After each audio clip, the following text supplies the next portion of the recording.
Russia and Germany should dramatically increase their economic cooperation. That is the message from Russian Prime Minister Vladimir Putin to some of Germany's top industrialists at a business forum in Berlin. RT's Yegor Piskunov has been following the discussions. Vladimir Putin made a speech at the forum focusing on the cooperation between Russia and the European Union, calling for more cooperation and more ties. In fact, he said that if Russia and the European Union want to stay competitive in the world, in the international economy, then it is vital for both to work together. He also called European partners not to hamper cooperation between European companies and Russian companies. Once again, he talked about creating a free economic zone, free trade zone between Russia and the European Union from Lisbon to Vladivostok, and called the international community, but specifically business elite here in Germany and the European Union, to put their efforts together in order to solve the remaining problems, many of which are still quite visible here in Europe and in Russia as well. So let's listen to what Vladimir Putin had to say. The euro is slightly fluctuating, but as a whole, it's a good, stable world currency that should take its rightful position as the world reserve currency. I think over the last 10 years, there has been one wrong aspect that we should definitely eliminate. It's the excessive monopoly of the dollar as the sole world reserve currency. This is certainly something negative. The Russian Prime Minister was also asked the question whether or not he was going to run for president during the next presidential poll in Russia. Well, Vladimir Putin said that both he and the president of Russia, Dmitry Medvedev, are used to these questions, and he said that both of them answer these questions in the same way, that when the time comes, they're going to both study the situation together and determine what's better for the country at the time of the upcoming poll. And of course, he says their decision will be based on what's best for the Russian nation. Well, currently the skies over the European economy in general are continuing to darken. There are serious problems in Greece, Portugal, Ireland. We're getting reports that Spain and Belgium may be next. And in this scenario, in this context, Germany is actually currently a great example of how to overcome financial difficulties. It's showing some really impressive economic growth. Just previously, the German government announced that the number of unemployed people in the country has reduced from 5 to 3 million people. They're actually saying that this number can drop altogether in the nearest future, and that this is already the situation in some southern parts of the country. This is a huge forum taking place, since some of the most influential and successful companies are taking part, their leaders are taking part. RT's Yegor Piskunov there, reporting from Berlin. Meantime, Max Kaiser, economist and host of RT's Kaiser Report, believes that Germany is ready to emerge as the world's new superpower. You can't really make an economy based on real estate speculation. Ireland and Spain, Greece, they tried to make an economy based on this idea that you could flip houses and you could create a Ponzi scheme with loans and mortgages, and it collapsed as a result of the global credit collapse. Germany, on the other hand, nobody in Germany is taking out mortgages like this. Nobody is flipping houses in Germany. Germany are savers. Germany are sound business people. And as a result, they are in a much better position now as going forward from this crisis. The crisis is only adding to Germany's ability to ultimately break away from the euro and to compete head-to-head with China for competition in terms of being the 21st century global superpower. It'll be Germany and China. The US is gone, the UK is long gone, continental Europe is outside of Germany, doesn't produce anything. So you've got a reconstituted Germany with their own central bank again, their own currency, and I predict the rise of Germany again. This is something that after World War II, was attempted to be outlawed, but Germany is back. And of course, Germany has excellent relations with Russia. The Russian leadership speaks German. The German leadership speaks Russian. So there's a lot of talk there. And so we're talking about a complete reconfiguration of the global money system. Hello everyone, welcome to Global Government News. Today is Friday, November 26, 2010, and I'm Darko. Welcome to this economic news bulletin. I recommend dear listeners to please visit my website, www.ggnonline.com. That's ggnonline.com. You just heard Max Kaiser talking about Germany rising, and before that you heard Vladimir Putin of Russia, basically saying that they're done with the dollar, and they want to move to the EU, the euro, as a reserve currency. And that's kind of interesting because we just had this news right here that I posted over the week earlier. What was it, 2 days ago? Right in the middle of the night. China, Russia quit dollar on bilateral trade. And I'm going to go ahead and read through this. But this is probably the biggest news that went uncovered over the past, 3 days, just because of Thanksgiving, Turkey Day, football, the NFL, of course, the Irish, debt crisis and the IMF basically taking them over, and then the body scanners. That all kind of just covered this story up. It says China and Russia have decided to renounce the U.S. dollar and resort to using their own currencies for bilateral trade. Premier Wen Jiabao or whatever, and his Russian counterpart Vladimir Putin announced late on Tuesday in St. Petersburg. Now it's from the 24th. Says Chinese experts said the move reflected closer relations between Beijing and Moscow. It is not aimed at challenging the dollar, but to protect their domestic economies.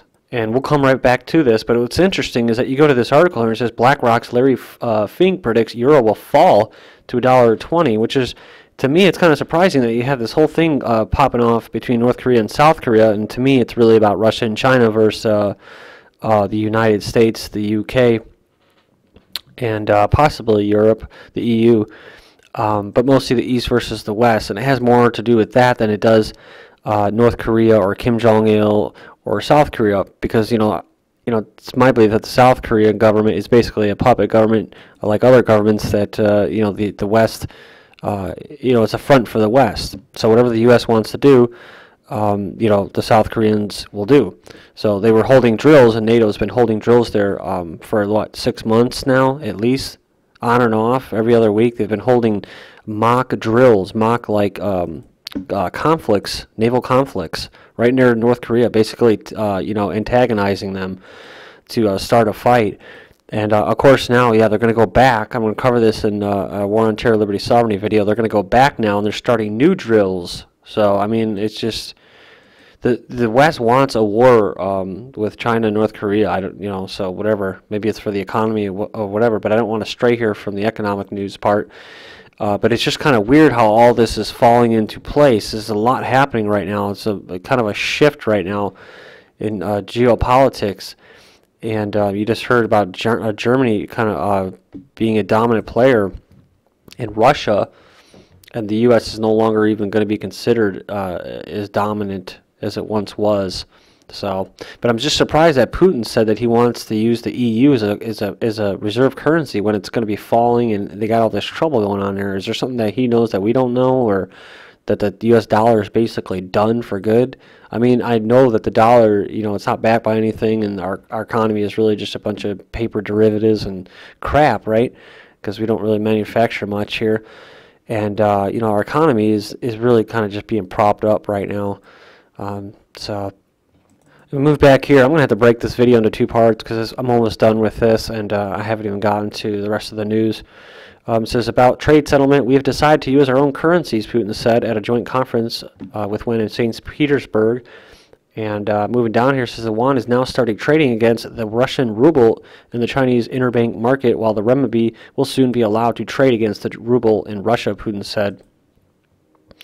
And he says it's a result of the consolidated financial systems of world countries. And he's pointing towards the West.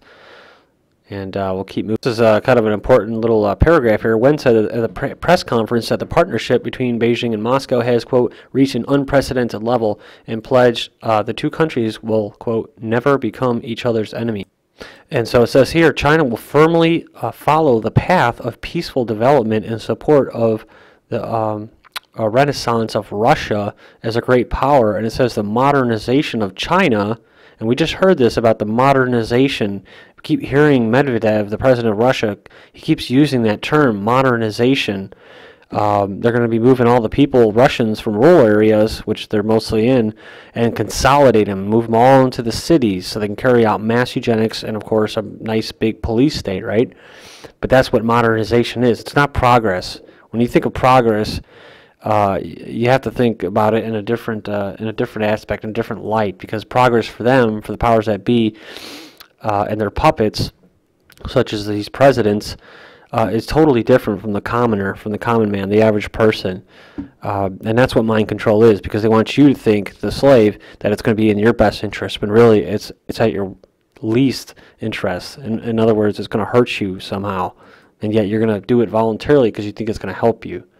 That's my definition of mind control. But it says the modernization of China, so see, they're modernizing China as well. So this is the big shift right now. You can see it taking place in our own lives. Will not affect other countries' interests, while a solid and strong Sino-Russian relationship is in line with fundamental interests of both countries. Okay, so now I got pretty much all that covered. Now we're just going to try to move on as much as we can until we get to part 2. Economic power shifting from U.S. to China, Soros says. This is George Soros. This is from November 15th, a little bit older, but still very relative to what's going on now. Global governance, global governance, almost close to government, but not quite, is faltering, and China's grip on the global economy is getting tighter, says philanthropist and former hedge fund manager George Soros. Of course, that means eugenicist. Mr. Soros chose not to attack the U.S. for riving up its printing presses and its new round of quantitative easing. Sounds like a laxative, right? That's basically a printing of money, which will equate to what? It is inflation, so increase of the money supply. Focusing instead on China's foreign exchange policies, speaking at a gala hosted by the Canadian International Council in Toronto, Mr. Soros says China's devalued currency manipulates global trade and distorts the global economic recovery. Well, what the hell do you think the U.S. is doing? And that's exactly what the Chinese said recently. Well, what are you talking about, you know? Who's the U.S. or anybody that represents the West to be, bashing the Chinese for manipulating currencies when you have a humongous thing called the Federal Reserve System in the United States carrying out, are basically artificially keeping interest rates at basically 0% almost for a long time. China set to lead the rest of the economies. In the past, developing countries depended on the growth of the advanced economies. It says today they depend on the growth of China. Threats to China's growth are also threats to the developing world, the rise of Asia, and the global recovery.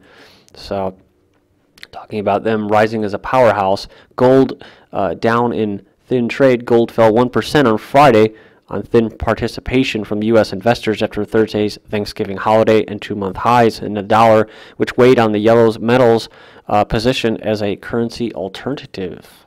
Next one up, Dow ends in red on Black Friday. Stocks fell as growing worries over the Eurozone debt crisis overshadowed an encouraging start to the holiday shopping season.